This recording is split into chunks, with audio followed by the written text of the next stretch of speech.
আসসালামু আলাইকুম রহমতুল্লাহ। নাহমাদুহু ওয়া নুসাল্লি আলা রাসূলিহিল কারীম, আম্মা বাদ। সুপ্রিয় দর্শক, আজকে আমি আপনাদের সামনে এমন একজন নবীর ঘটনা বর্ণনা করব, যেই ঘটনাটিকে আল্লাহ রাব্বুল আলামিন কোরআন মাজিদে সর্বশ্রেষ্ঠ ঘটনা বলে আখ্যায়িত করেছেন। হযরত ইউসুফ আলাইহিস সালাম স্বপ্ন দেখে তার পিতাকে বললেন, আব্বু, আজ রাতে আমি স্বপ্ন দেখেছি 11টি তারা এবং সূর্য আর চন্দ্র আমাকে সাজদা করছে। পিতা বললেন, পুত্র আমার, এই স্বপ্নের কথা তোমার ভাইদেরকে বলো না, ওরা জানতে পারলে তোমার ক্ষতি করার চিন্তা করবে, আর শয়তান তো মানুষের প্রকাশ্য শত্রু হয়ে আছে। ছোট্ট কচি ইউসুফ যেদিন এই স্বপ্ন দেখেন, সেদিনই তার বিজ্ঞ পিতা বুঝতে পারেন মহান আল্লাহ তাআলা তার এই পুত্রটিকে নবুয়ত দান করবেন। তাই তো তিনি সতর্ক করে দিলেন। সেই সাথে আরও বললেন, তোমার প্রভু তোমাকে তার কাজের জন্য নির্বাচিত করবেন, কথার মর্ম বুঝতে শেখাবেন, আর তোমার প্রতি ও ইয়াকুবের পরিবারের প্রতি ঠিক তেমনি করে তার নিয়ামত পূর্ণ করবেন, যেমনটি করেছিলেন তোমার পিতামহ ইসহাক ও ইব্রাহিমের প্রতি। হযরত ইউসুফ আলাইহিস সালাম যেমনি ছিলেন মহান নবীদের সন্তান, তেমনি ছিলেন অত্যন্ত উন্নত চরিত্র ও পবিত্র জীবনের অধিকারী এক মহান নবী। আল্লাহ তার সম্পর্কে বলেন, ইন্নাহু কানা মিন ইবাদিনাল মুখলাসিন, সে ছিল আমার একান্ত বাছাই করা গোলামদের একজন। হযরত ইউসুফ আলাইহিস সালামের জন্ম হয় নানার বাড়িতে। জন্মের পর পিতার সাথে দাদুর বাড়ি চলে আসেন। তার দাদুর বাড়ি মানে নিজের বাড়ি ছিল ফিলিস্তিনের হিব্রুন শহরে। ইউসুফ আলাইহিস সালামের মায়ের নাম ছিল রাহিল। হযরত ইউসুফ আলাইহিস সালামের পিতা ইয়াকুব আলাইহিস সালাম 4 বিয়ে করেছিলেন। 4 ঘরে তারা ছিলেন মোট 12 ভাই। তবে হযরত ইউসুফ আলাইহিস সালামের সহোদর ভাই ছিলেন মাত্র একজন, তার নাম হলো বিনিয়ামিন। 12 ভাইদের মধ্যে বিনিয়ামিন ছিলেন সবচেয়ে ছোট। ইউসুফ আলাইহিস সালাম ছিলেন নম্রভদ্র, এক কথায় সোনার ছেলে। যেমন বাপ তেমনি ছিলেন পুত্র ইউসুফ। নবীর ছেলে ঠিক নবীর মতো জ্ঞান বুদ্ধি আর চমৎকার আচার আচরণ, ইবাদত বন্দিগিতে অগ্রগামী, আল্লাহ ভীরু, আল্লাহ পরায়ণ।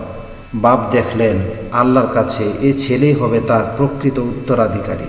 বাবা এমন ছেলেকে বেশি আদর করবেন না তো কাকে করবেন? ইউসুফ আলাইহিস সালাম আর বিনিয়ামিনকে পিতা নিজেই দেখাশোনা করতেন। তাছাড়া অত্যন্ত সুস্বভাবের অধিকারী হবার কারণে তিনি তাদের নিজের কাছে কাছে রাখতেন। অপরদিকে তার অন্য 10টি ছেলে ছিল দুষ্ট প্রকৃতির। তারা বাপের মতো হয়ে গড়ে ওঠেনি। তাছাড়া অন্যায় স্বভাব চরিত্রের কারণে তারা পিতার বিশ্বাসভাজনও হতে পারেনি। তারা একজোট হয়ে একদিন ষড়যন্ত্র করল। তারা বলাবলি করল, ইউসুফ আর তার ভাই বিনিয়ামিন আমাদের চেয়ে বাবার কাছে অধিক প্রিয়, অথচ আমরা 10 জন একটি শক্তিশালী দল। বাবা ভুল করছেন, চলো আমরা ইউসুফকে মেরে ফেলি অথবা কোথায় নিয়ে ফেলে দিয়ে আসি, তখন বাবার দৃষ্টি আমাদের দিকে ফিরে আসবে। এই অপরাধটা করার পর আমরা আবার ভালো হয়ে যাব। যেই কথা সেই কাজ। তারা তাদের পিতার কাছে এসে বলল, বাবা, আপনি ইউসুফের ব্যাপারে আমাদের উপর আস্থা রাখেন না কেন? আমরা তো সব সময় তার ভালো চাই। আগামীকাল ওকে আমাদের সাথে যেতে দিন। আমাদের সাথে গিয়ে ফলমূল খাবে আর দৌড়াদৌড়ি করে মন চাঙ্গা করবে। আমরা তার পূর্ণ হেফাজত করব। বাবা বললেন, তোমরা তাকে নিয়ে গেলে আমি চিন্তাগ্রস্ত থাকব। আমার ভয় হয় তোমরা ওর প্রতি অমনোযোগী হয়ে পড়বে আর এ ফাঁকে ওকে বাঘে খেয়ে ফেলবে। 10 ভাই বলল, আমরা এতগুলো লোক থাকতে ওকে ভাগে খাবে, তবে তো আমরা বড় অকর্মণ্য বলে প্রমাণিত হব। তারপর কি হলো? তারপর তারা ইনিয়ে বিনিয়ে বাবাকে এটা ওটা বুঝিয়ে ওরা পরদিন ইউসুফকে বনের দিকে নিয়ে গেল। আল্লাহ ভক্ত এই ছেলেটিকে ওদের হাতে ছেড়ে দিয়ে দারুণ চিন্তার মধ্যে সময় কাটাতে থাকেন ইয়াকুব আলাইহিস সালাম। সে এলাকার উপর দিয়ে ছিল একটি আন্তর্জাতিক পথ। এ পথে মিশর থেকে সিরিয়া আর সিরিয়া থেকে মিশরে বাণিজ্য কাফেলা যাতায়াত করত। ব্যবসায়ীদের পানির সুবিধার্থে লোকেরা পথিমধ্যে এখানে সেখানে পানির কূপ খনন করে রাখত। ব্যবসায়ীরা কূপের কাছে বিশ্রাম নিতে আর বালতি ফেলে কূপ থেকে পানি উঠিয়ে পান করত। ইউসুফ আলাইহিস সালামের দুরাচার নিষ্ঠুর ভাইয়েরা তাকে নিয়ে গিয়ে এমনই একটি কূপে ফেলে দিল। আল্লাহ ছাড়া সেখানে ইউসুফ আলাইহিস সালামকে সাহায্য করার মতো আর কেউ ছিল না। ইউসুফ আলাইহিস সালাম সকল ক্ষমতার মালিক মহান আল্লাহর উপর ভরসা করলেন। তার মহান প্রভু আল্লাহ ওহীর মাধ্যমে তাকে সান্ত্বনা দিলেন এবং ভবিষ্যতের সুসংবাদ জানিয়ে দিলেন। এবার 10 ভাই ফন্দি আঁটল বাপের কাছে এসে কি বলবে। যারা মিথ্যা বলতে পারে তাদের জন্য তো কোনো একটি ফন্দি এঁটে নেওয়া তো কঠিন কিছু নয়। ইউসুফ আলাইহিস সালামকে কূপে ফেলে দেওয়ার সময় তারা তার জামাটা রেখে দিয়েছিল। একটা পশু জবাই করে এবার ইউসুফ আলাইহিস সালামের জামায় সেই পশুর রক্ত মেখে নিল। সন্ধ্যার পর তারা ভান করে কাঁদতে কাঁদতে 10 ভাই বাড়ি ফিরে এলো। ইউসুফ আলাইহিস সালামের রক্ত মাখা জামা বাপের সামনে রেখে দিয়ে বলল, বাবা, আমরা 10 ভাই দৌড় প্রতিযোগিতা করছিলাম। এদিকে ইউসুফকে বসিয়ে রেখেছিলাম আমাদের জিনিসপত্রের কাছে। হঠাৎ এক নেকড়ে এসে ওকে খেয়ে ফেলে। আমরা সত্য কথা বলছি বাবা, জানি আমরা যতই সত্য বলি না কেন আপনি আমাদের কথা বিশ্বাস করবেন না। সুপ্রিয় দর্শক, দেখলেন তো মিথ্যাবাদীদের সত্য বলার ধরন। তাদের পিতা মহান নবী হযরত ইয়াকুব আলাইহিস সালাম তো এত বড় ঘটনা ঘটে যাওয়ার পরও কেবল আল্লাহর সাহায্য চেয়ে ধৈর্য ধারণ করলেন। এদিকে ইউসুফের কি হলো? ইউসুফ কি বেঁচে আছেন নাকি কূপের মধ্যে ডুবে মরে গেছেন? আল্লাহ যাকে বাঁচান তাকে মারার শক্তি কার আছে? আল্লাহ ইউসুফ আলাইহিস সালামকে কূপের মধ্যে বেঁচে থাকার ব্যবস্থা করেন। ইউসুফ আলাইহিস সালাম সুস্থ শরীরেই তিনি বেঁচে আছেন। ইতিমধ্যে সেখানে একটি বাণিজ্যিক কাফেলা এসে অবতরণ করল। তারা তাদের একজনকে কূপ থেকে পানি উঠাতে পাঠালো। সে যখন পানির জন্যে বালতি ফেলল, ইউসুফ আলাইহিস সালাম তার বালতি ধরে উঠে এলেন। লোকটি চিৎকার করে উঠল, কি চমৎকার, এ যে এক বালক! তারা তাকে নিয়ে গিয়ে পণ্য দ্রব্য হিসেবে বিক্রি করে দিল। বিক্রি করল মাত্র সামান্য কয়েক দিরহামে। মিশরের আজিজ মিশর উপাধিধারী এক বড় মন্ত্রী ইউসুফকে বণিকদের কাছ থেকে কিনে নেন।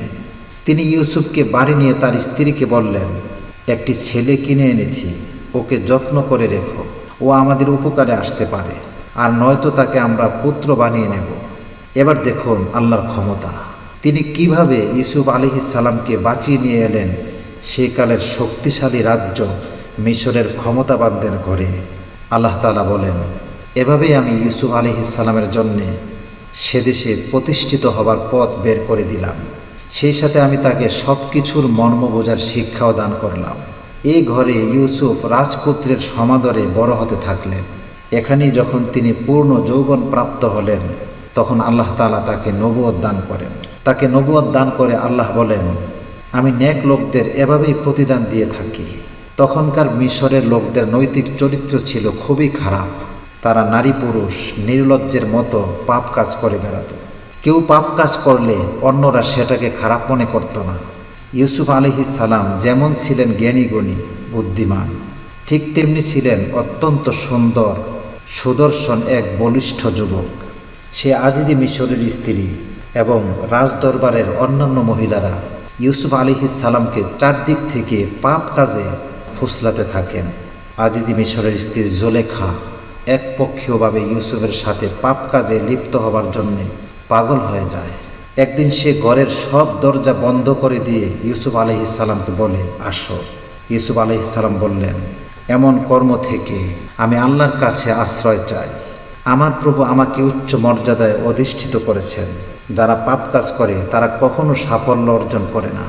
এই কথা বলে ইউসুফ আলাইহিস সালাম ঘর থেকে বেরিয়ে যাবার জন্য দরজার দিকে দৌড়ালেন। মহিলাটিও তাকে ধরার জন্যে তার পেছনে পেছনে দৌড়ালো। মহিলাটি পেছন দিক থেকে ইউসুফের জামা টেনে ধরে। ইউসুফ আলাইহিস সালাম দৌড়াতে থাকেন, ফলে টানাটানিতে তার জামা ছিঁড়ে যায়। ইউসুফ আলাইহিস সালাম দরজা পর্যন্ত চলে আসেন এবং দরজা খুলে ফেলেন। দরজা খুলতেই তারা দুজনে মহিলার স্বামী আজিজ মিশরকে দরজার সামনে দাঁড়ানো দেখতে পান। পাপিষ্ঠ মহিলাটি হন্তদন্ত হয়ে ইউসুফ আলাইহিস সালামের প্রতি ইঙ্গিত করে তার স্বামীকে বলে ওঠে যে আপনার স্ত্রীর সাথে সে খারাপ কাজ করতে চাইছে, তাকে কারাগারে নিক্ষেপ করুন অথবা কঠিন শাস্তি দিন। ইউসুফ আলাইহিস সালাম বললেন, আমি নই, তিনি আমাকে ফাঁসাতে চেষ্টা করছেন। দুই ধরনের কথার প্রেক্ষিতে আজিজি মিশর বেকায়দায় পড়ে গেলেন।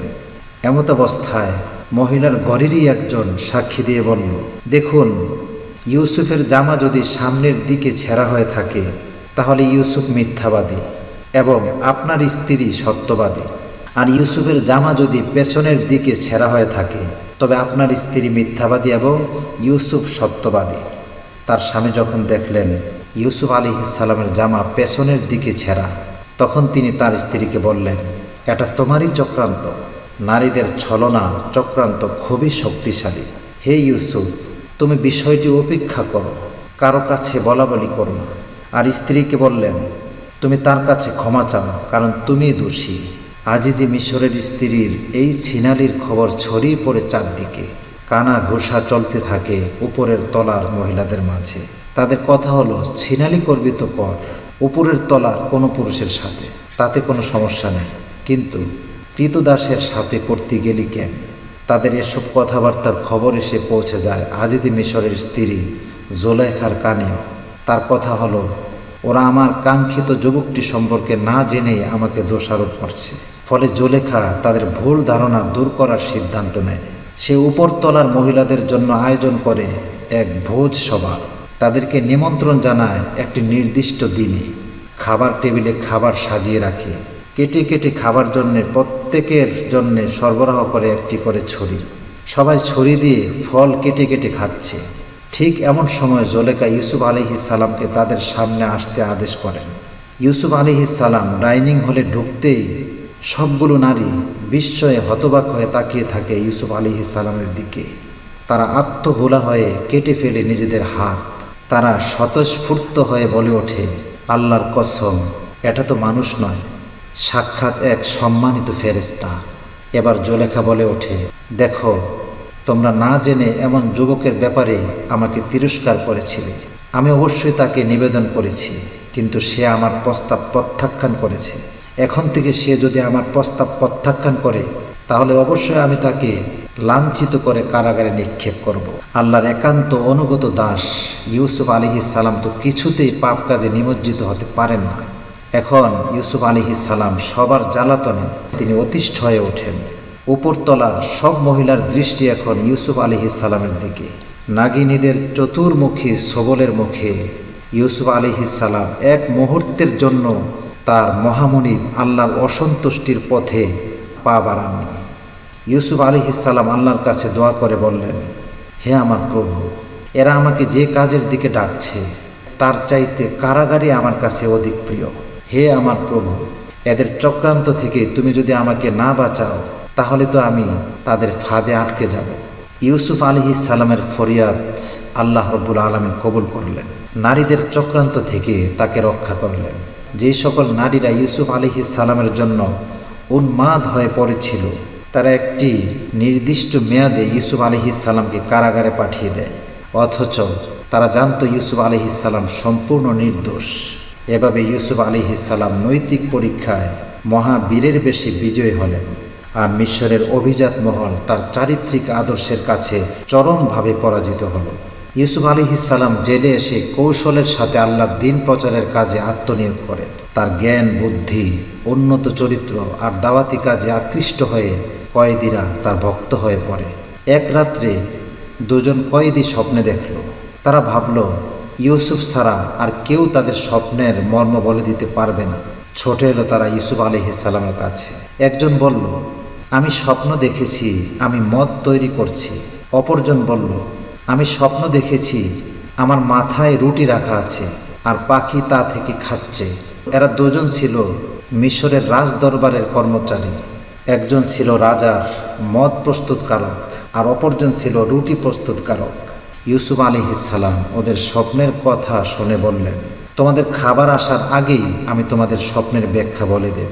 এই ফাঁকে তোমরা আমার কিছু কথা শোনো। আমি মহান প্রভু আল্লাহর দেয়া জ্ঞানের ভিত্তিতে তোমাদের বলছি, আল্লাহর সাথে কাউকেও শরিক করা উচিত নয়। এটা আমাদের এবং গোটা মানব জাতির উপর আল্লাহর বিরাট অনুগ্রহ। তিনি আমাদেরকে তাকে ছাড়া আর কারো ইবাদত করার জন্য সৃষ্টি করেননি, কিন্তু অধিকাংশ লোক তার শুকর আদায় করে না। হে আমার কারাবন্দী সাথীরা, চিন্তা করে দেখো, ভিন্ন ভিন্ন বহু খোদা ভালো নাকি একজন সর্বশক্তিমান আল্লাহ ভালো? তাকে বাদ দিয়ে তোমরা যাদের ইবাদত করছো তারা তো মাত্র কতগুলো নাম। এই নামগুলো তো তোমরাই রেখেছ। আসলে সকল ক্ষমতার উৎস একমাত্র আল্লাহ। তিনি হুকুম দিয়েছেন তোমরা আল্লাহ ছাড়া কারো দাসত্ব করো না। বেশ একটি মোক্ষম সময় বেছে নিলেন হযরত ইউসুফ আলাইহিস সালাম ওদেরকে আল্লাহর দিকে দাওয়াত দেবার জন্যে। এটি মোক্ষম সময় এজন্য ছিল যে হযরত ইউসুফ আলাইহিস সালাম দেখলেন তারা তার অত্যন্ত ভক্ত অনুরক্ত হয়ে গেছে। এই সময় তারা মনোযোগ দিয়ে তার কথা শুনবে। হযরত ইউসুফ আলাইহিস সালাম তাদেরকে দাওয়াত দিলেন আল্লাহ এক, তার কোনো শরিক নেই। আল্লাহ মানুষকে সৃষ্টি করছেন একমাত্র তার দাসত্ব করার জন্যে, অন্য কারো দাসত্ব করার জন্যে নয়। সমস্ত ক্ষমতা ও কর্তৃত্বের মালিক একমাত্র আল্লাহ। তিনি মানুষকে কেবল তার হুকুম মেনে চলতে নির্দেশ দিয়েছেন। এক আল্লাহর নির্দেশ মোতাবেক জীবনযাপন করাই সঠিক বাস্তব দিন বা জীবন পদ্ধতি। ইউসুফ আলাইহিস সালাম চমৎকারভাবে দাওয়াত পেশ করার পর এবার তিনি তাদের স্বপ্নের ব্যাখ্যা বলে দিলেন। বললেন, তোমাদের প্রথমজন তার মনিবকে মদ পান করাবার চাকরিতে ফিরে যাবে, আর দ্বিতীয়জনকে শুলে চড়িয়ে মৃত্যুদণ্ড দেওয়া হবে এবং পাখি তার মাথা ঠুকে ঠুকে মগজ খাবে। এই হলো তোমাদের স্বপ্নের ব্যাখ্যা। সত্যি তাই হলো। একজন মুক্তি পেল এবং নিজের পূর্বের চাকুরিতে ফিরে গেল। অপরজনকে শুলে চড়িয়ে মৃত্যুদণ্ড দেওয়া হয় এবং পাখি তার মাথায় বসে মগজ ঠুকে ঠুকে খায়। এই কারাগারেই হযরত ইউসুফ আলাইহিস সালামের আরও কয়েক বছর কেটে যায়। তিনি সেখানেই দিনের কাজ করতে থাকেন। ইতিমধ্যে মিশরের রাজা এক স্বপ্ন দেখেন। তিনি স্বপ্ন দেখেন 7টি মোটা তাজা গাভীকে 7টি শুকনো হালকা পাতলা গাভী খেয়ে ফেলছে। তিনি আরও দেখেন 7টি সবুজ শস্যের ছড়া আর 7টি শুকনো ছড়া। রাজা তার পরিবার পরিষদকে এই স্বপ্নের ব্যাখ্যা করতে বললেন, কিন্তু তারা কেউ এর ব্যাখ্যা করতে পারল না। এই সময় হঠাৎ ইউসুফ আলাইহিস সালামের সেই কারা সাথীটির মনে পড়ল ইউসুফ আলাইহিস সালামের কথা। সে বলল, আমাকে ইউসুফের কাছে পাঠিয়ে দিন, আমি স্বপ্নের ব্যাখ্যা এনে দিচ্ছি। তাই করা হলো। সে ছুটে এলো কারাগারে। ইউসুফ আলাইহিস সালামের কাছে এসে বলল, হে মহা সত্যবাদী ইউসুফ, আমাদের রাজা এই স্বপ্ন দেখেছেন, আপনি এর ব্যাখ্যা বলে দিন। ইউসুফ আলাইহিস সালাম রাজার স্বপ্নের ব্যাখ্যা বলে দিলেন। তিনি বললেন, তোমরা 7 বছর লাগাতার চাষাবাদ করবে। এই সময় যে ফসল কাটবে তা থেকে খাদ্যের পরিমাণ ছড়া থেকে বের করবে, বাকিটা ছড়া রেখে দেবে। তারপর তোমাদের দেশে আসবে দুর্ভিক্ষের 7 বছর। এই সময় খুব কমই ফসলাদি হবে। এ সময় আগের 7 বছরের সংরক্ষিত ফসল খাবে। অতপর একটি বছর আসবে, তখন প্রচুর বৃষ্টিপাত হবে এবং প্রচুর ফসল হবে। লোকটি স্বপ্নের এই ব্যাখ্যা নিয়ে গিয়ে রাজাকে বলল। স্বপ্নের ব্যাখ্যাটিকে দারুণ পছন্দ করলেন আর কারাগারে লোক পাঠিয়ে দিলেন ইউসুফ আলাইহিস সালামকে নিয়ে আসার জন্য। রাজার দূত যখন ইউসুফ আলাইহিস সালামকে কারাগার থেকে বের করে নিতে এলো, ইউসুফ আলাইহিস সালাম তাকে বললেন, ফিরে যাও। রাজাকে গিয়ে বলো, আগে সেই মহিলাদের বিচার করতে যারা চক্রান্ত করে আমাকে কারাগারে পাঠিয়েছে। রাজা সেই মহিলাদেরকে ডেকে আনার জন্য বললেন এবং তাদের কাছে কৈফিয়ত চাইলেন। তারা বলল, আল্লাহর কসম, ইউসুফ কোনো অন্যায় করেনি, কোনো পাপ করেনি। আমরাই তাকে ফাঁসাতে চেষ্টা করেছিলাম। সে সম্পূর্ণ নিষ্পাপ, নির্দোষ এবং সে অত্যন্ত সৎ ও সত্যবাদী। এই সত্য উদ্ঘাটিত হবার পর ইউসুফ আলাইহিস সালাম বললেন, আমি তো চেয়েছিলাম এই সত্য প্রকাশিত হোক, আর আজই যে মিশর জানতে পারো আমি বিশ্বাসঘাতকতা করিনি, আমি সম্পূর্ণ নির্দোষ। রাজা নির্দেশ দিলেন, যাও, এবার ইউসুফকে আমার কাছে নিয়ে এসো, আমি তাকে একান্তভাবে নিজের জন্যে নিয়োগ করব। ইউসুফ আলাইহিস সালাম জেল থেকে বেরিয়ে এলেন। রাজা যখন তার সাথে কথা বললেন, তিনি তার অগাধ জ্ঞান, বুদ্ধিমত্তা আর বলিষ্ঠ নৈতিক চরিত্র দেখে অভিভূত হলেন। তিনি বললেন, আপনি এখন থেকে আমাদের এখানে পূর্ণ সম্মান ও মর্যাদার অধিকারী। আপনি অত্যন্ত বিশ্বস্ত। ইউসুফ আলাইহিস সালাম বললেন, আপনি দেশের অর্থ ভাণ্ডারের দায়িত্ব আমার উপর ন্যস্ত করুন, আমি তা যথাযথভাবে সংরক্ষণ করব। এ ব্যাপারে আমি জ্ঞান রাখি। রাজা তাই করলেন। আর এভাবেই মহান আল্লাহ ইউসুফ আলাইহিস সালামের জন্য রাষ্ট্রীয় কর্তৃত্বের পথ পরিষ্কার করে দিলেন। তিনি সত্যবাদীদের প্রতিদান কখনো বিনষ্ট করেন না। পরীক্ষায় উত্তীর্ণ হলে পৃথিবীতেও তাদের পুরস্কৃত করেন, আর পরকালের প্রতিদান তো রয়েছেই। শেষ পর্যন্ত বাদশাহ ইউসুফ আলাইহিসসালামের সততা, দক্ষতা ও আন্তরিক নিষ্ঠার জন্যে গোটা দেশের শাসনভার ছেড়ে দেন এবং ইউসুফ আলাইহিসসালামের উপর নিজে তার পৃষ্ঠপোষকতা করেন। হযরত ইউসুফ আলাইহিসসালাম অর্থ মন্ত্রণালয়ের দায়িত্ব পাওয়ার পর 7 বছর খুব ফসল হয়। তিনি সুন্দরভাবে ফসল সংরক্ষণ করেন। এরপর আসে পরবর্তী দুর্ভিক্ষের 7 বছর। এ সময় সংরক্ষিত ফসল ভাণ্ডার দিয়ে দুর্ভিক্ষের মোকাবেলা করেন। ফিলিস্তিনের দিকেও দেখা যায় দুর্ভিক্ষ। মিশরে খাদ্য মজুদ থাকার খবর শুনে বিভিন্ন দেশের লোকেরা খাদ্যশস্যের জন্য ছুটে আসে। ইউসুফ আলাইহিসসালামের ভাইরাও খাদ্য কেনার জন্য ছুটে আসে মিশরে। ইউসুফ আলাইহিসসালামের সেই 10 ভাই মিশরে এলো। তারা অর্থ করে নিয়ে এসেছে খাদ্যশস্য কেনার জন্য। তারা এসে অর্থমন্ত্রীর সাথে সাক্ষাৎ করতে চাইল। ফলে তাদেরকে নিয়ে যাওয়া হলো ইউসুফ আলাইহিসসালামের কাছে। তারা ইউসুফ আলাইহিসসালামকে মোটেও চিনতে পারেননি, কিন্তু ইউসুফ আলাইহিসসালাম তাদেরকে দেখেই চিনে ফেললেন। তাদের সাথে কথাবার্তা বললেন, খোঁজ খবর নিলেন এবং বললেন, আপনাদের একটি ভাইকে বাড়িতে রেখে আসলেন কেন? আবার আসার সময় তাকে নিয়ে আসবেন। ছোট্ট ভাইটিকে অর্থাৎ বিনিয়ামিনকে দেখার জন্য ইউসুফ আলাইহিসসালামের মন ছটফট করছিল। তিনি তাদেরকে বিদায় দেবার সময় বলে দিলেন, দেখুন, আমি খুবই অতিথিপরায়ণ। দেখছেন না আমি কীরকম করে পাত্র ভরে দিচ্ছি। আপনাদের ছোট ভাইটাকেও নিয়ে আসবেন। ওকে নিয়ে যদি না আসেন, আপনাদের আর এখানে আসার দরকার নেই, আর আপনাদের খাদ্যশস্য দেওয়া হবে না। ইউসুফ আলাইহিসসালাম এদিকে তার কর্মচারীদের গোপনে বলে দিলেন, ওরা খাদ্যশস্যের বিনিময়ে যে অর্থ দিয়েছে সেগুলো চুপিসারে তাদের শস্যের বস্তায় ঢুকিয়ে ফিরিয়ে দাও। বাড়ি ফিরে এসে তারা তাদের পিতাকে বলল, আব্বা, বিনিয়ামিনকে না নিয়ে গেলে পরবর্তীতে আমাদেরকে আর খাদ্যশস্য দেবে না। এবার ওকে আমাদের সাথে যেতে দিন, আমরা অবশ্যই তার হেফাজত করব। বস্তা খোলার পর খাদ্যশস্যের সাথে অর্থকড়ি ফিরিয়ে দিয়েছে দেখে তারা খুশিতে বাগ বাগ হয়ে উঠল। তারা বলল, আব্বা যান, আমাদের আর কি চাই? এই দেখুন, আমাদের অর্থকড়ি ফিরিয়ে দিয়েছে, আমরা আবার যাব। তাদের পিতা হযরত ইয়াকুব আলাইহিসসালাম বললেন, তোমাদের তো বিশ্বাস করা যায় না, আল্লাহ সত্যিকার হেফাজতকারী। আমি ততক্ষণ পর্যন্ত ওকে তোমাদের সাথে দেব না যতক্ষণ না তোমরা আল্লাহর নামে ওকে ফিরিয়ে আনবার অঙ্গীকার করবে। সুতরাং তারা বিনিয়ামিনকে ফিরিয়ে নিয়ে আনবে বলে আল্লাহর নামে শপথ করল। এবার হযরত ইয়াকুব আলাইহিসসালাম বিনিয়ামিনকে তাদের সাথে দিলেন আর তাদেরকে বলে দিলেন তারা যেন বিভিন্ন পথে মিশরে প্রবেশ করে, একত্রে একই পথে যেন মিশরে না ঢুকে। এরপর তারা মিশরে এলো। ইউসুফ আলাইহিসসালামের কার্যালয়ে প্রবেশ করল। ইউসুফ আলাইহিসসালাম বিনিয়ামিনকে একান্তে ডেকে নিয়ে নিজের পরিচয় দিলেন। তখন 2 সহোদর ভাইয়ের কী যে আনন্দ! কিন্তু 10 ভাইকে তারা এটা বুঝতে দেননি। তাদের মালপত্র প্রস্তুত করে দেওয়া হলো। এই সময় ইউসুফ আলাইহিসসালাম বিনিয়ামিনের মালের সাথে একটি সোনার পেয়ালা ঢুকিয়ে দিলেন। তারা মালপত্র নিয়ে রওনা করল। কিছু দূর যেতে না যেতেই পিছন থেকে তাদেরকে ডাকা হলো। তাদেরকে বলা হলো, তোমরা চোর। তারা জিজ্ঞেস করল, কেন, আপনাদের কি হারিয়েছে?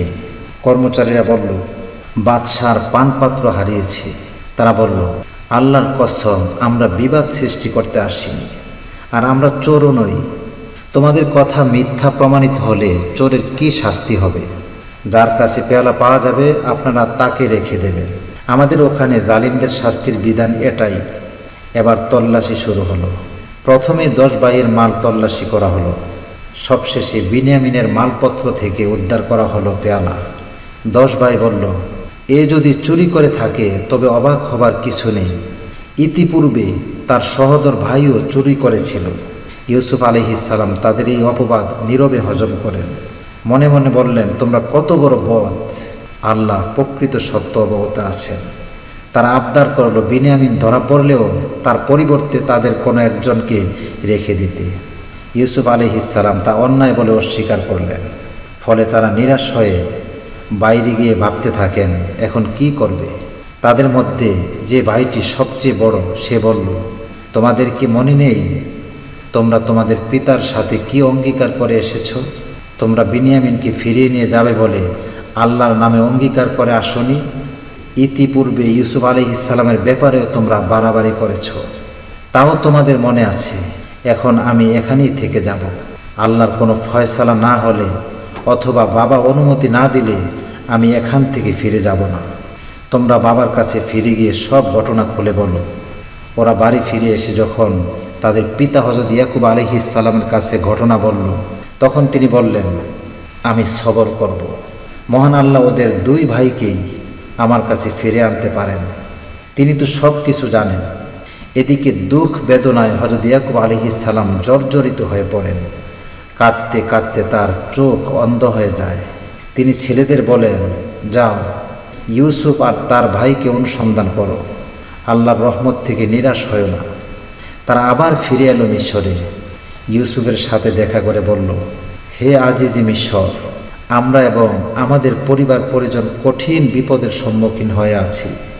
সামান্য পুঁজি নিয়ে এসেছি, আপনি দয়া করে পুরো মাত্রায় খাদ্যশস্য দিন, আমাদের দান করুন, আল্লাহ দানকারীদের অবশ্যই প্রতিদান দিয়ে থাকেন।